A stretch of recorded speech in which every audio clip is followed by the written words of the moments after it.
नमस्कार दोस्तों। रिसेंटली एक बहुत बड़ा डेवलपमेंट हुआ है।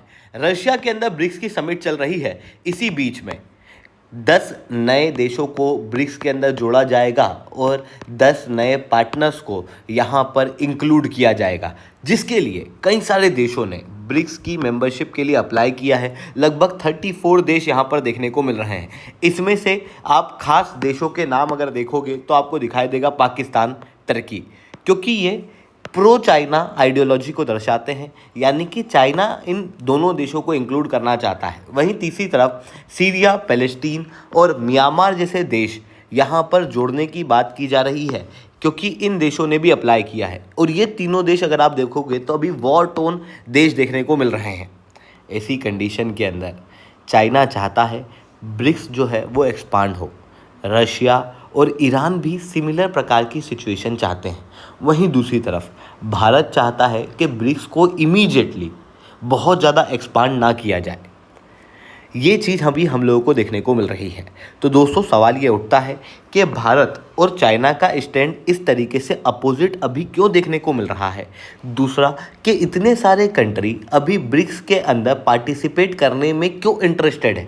इन सारी चीज़ों को मैं शुभ सिंह चौहान डिटेल में आप लोगों के साथ में चर्चा करूंगा। बट उसके पहले आप लोग मेरे साथ में SRC10 टेलीग्राम ग्रुप के ऊपर जुड़ सकते हो। मेरे क्लास की अपडेट, PPT, PDF सब कुछ आपको मिल जाएगी। UPSC CSE की तैयारी करना, इंडिया के टॉप एजुकेटर से ऑफलाइन क्लास के अंदर पढ़ना है तो आप लोगों के पास में अच्छा मौका है। अनअकैडमी अब केवल ऑनलाइन नहीं रहा, अनअकैडमी अब ऑफलाइन भी आ चुका है, जहां पर इंडिया के ये टॉप एजुकेटर्स आप लोगों को ऑफलाइन क्लास के अंदर पढ़ाएंगे। दिल्ली के करोल बाग, मुखर्जी के अंदर, प्रयागराज के सिविल लाइंस और बिहार के पटना के अंदर ऑलरेडी हमारे सेंटर्स खोले जा चुके हैं, जहां पर आप लोगों को प्रीलिम्स, मेंस, इंटरव्यू के सारे सब्जेक्ट की तैयारी कराई जाएगी। वन-ऑन-वन मेंटरशिप दी जाएगी, साथ में आप लोगों को गाइडेंस दी जाएगी। वो भी एक ऐसे प्लेटफॉर्म से जो सबसे ज़्यादा रिलायबल है। UPSC CSE 2023 के अंदर बेस्ट रिजल्ट अनअकैडमी के आए थे, जहां पर टॉप 10 में 4 बच्चे, टॉप 20 में 10 बच्चे और टोटल 315 बच्चे अनअकैडमी से क्वालिफाई हुए थे।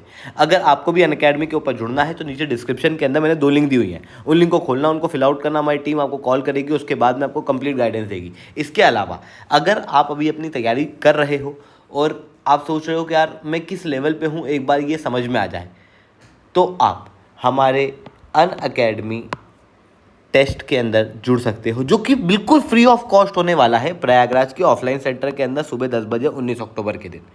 जो लोग इस टेस्ट के अंदर टॉप रैंक हासिल करेंगे उन्हें 1 करोड़ रुपए तक के गिफ्ट और स्कॉलरशिप जो है वो प्राप्त होने वाली है। अगर आपको इस टेस्ट सीरीज के अंदर जुड़ना है तो ये QR कोड है, इसको स्कैन करना और आप इनरोल कर सकते हो। चलिए दोस्तों, आप समझने का प्रयास करते हैं यहाँ पे हुआ क्या है। देखो, ब्रिक्स की अगर मैं बात करूँ तो चाइना, रशिया और ईरान क्योंकि एक नया मेंबर है, ये एक सेम आइडियोलॉजी रखने वाली कंट्रियां अभी देखने को मिल रही हैं। और इन तीनों का एम ये है कि ये G7 को काउंटर करें।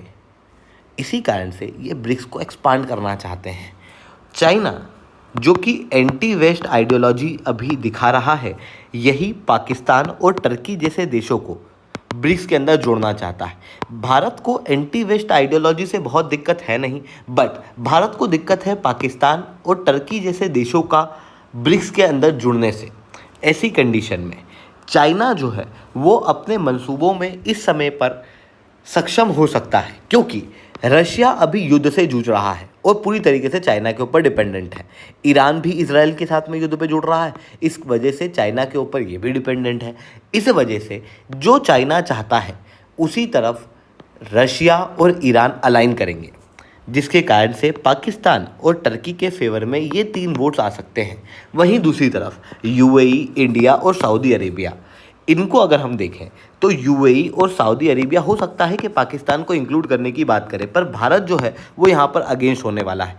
ऐसी कंडीशन के अंदर ब्रिक्स के अंदर जिन भी कंट्रियों को इंक्लूड किया जाता है वो किया जाता है कंसेंसस से, मतलब एक भी कंट्री यहाँ पे विरोध नहीं कर सकती। ऐसी कंडीशन में पाकिस्तान का यहाँ पर जुड़ पाना पूरी तरीके से भारत के ऊपर डिपेंडेंट है। वहीं ऐसी कंट्रियाँ जो कि एंटी वेस्ट हैं, जैसे टर्की वैसे यूँ तो नाटो का मेंबर है, बट रिसेंटली यूनाइटेड स्टेट्स द्वारा टर्की के ऊपर सैंक्शन लगा दिए गए थे, जिसके बाद में टर्की के स्टैंड थोड़े से एंटी वेस्ट देखने को मिल रहे हैं।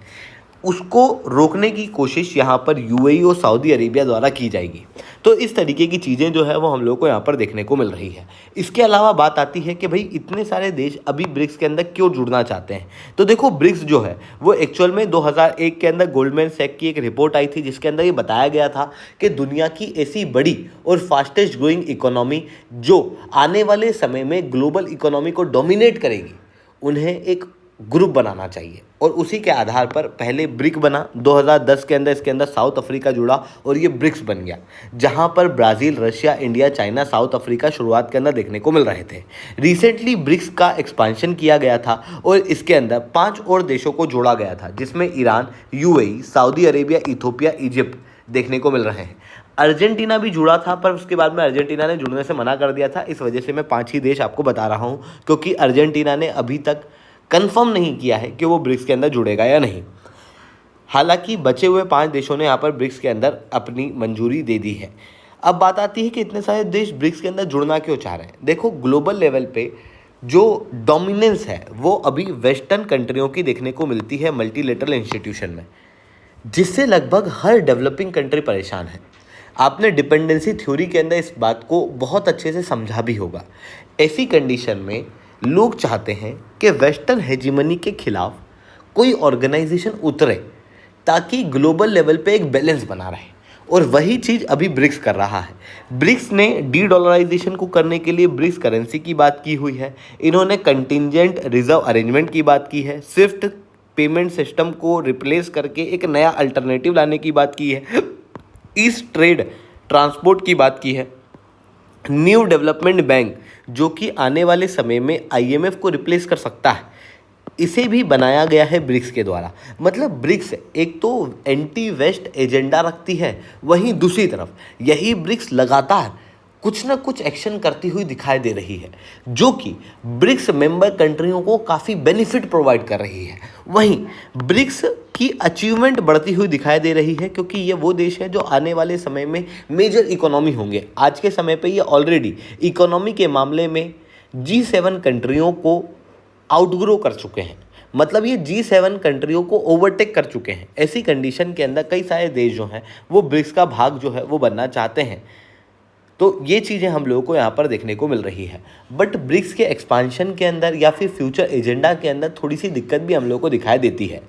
सबसे पहली चीज़ कि ये ऐसे कंट्रियाँ हैं जो फास्टेस्ट ग्रोइंग हैं, बट आने वाले समय में अगर आप देखोगे तो चाइना की इकोनॉमिक डोमिनेंस जो है वो कम होती हुई दिखाई दे रही है, जो कि ब्रिक्स की डोमिनेंस पे डायरेक्ट असर डालेगी। वहीं जो ब्रिक्स का एंटी वेस्ट एजेंडा है या फिर डी डॉलराइजेशन की तरफ कोशिशें हैं, उसके अंदर यूएई और सऊदी अरेबिया जो है वो एग्री नहीं करते।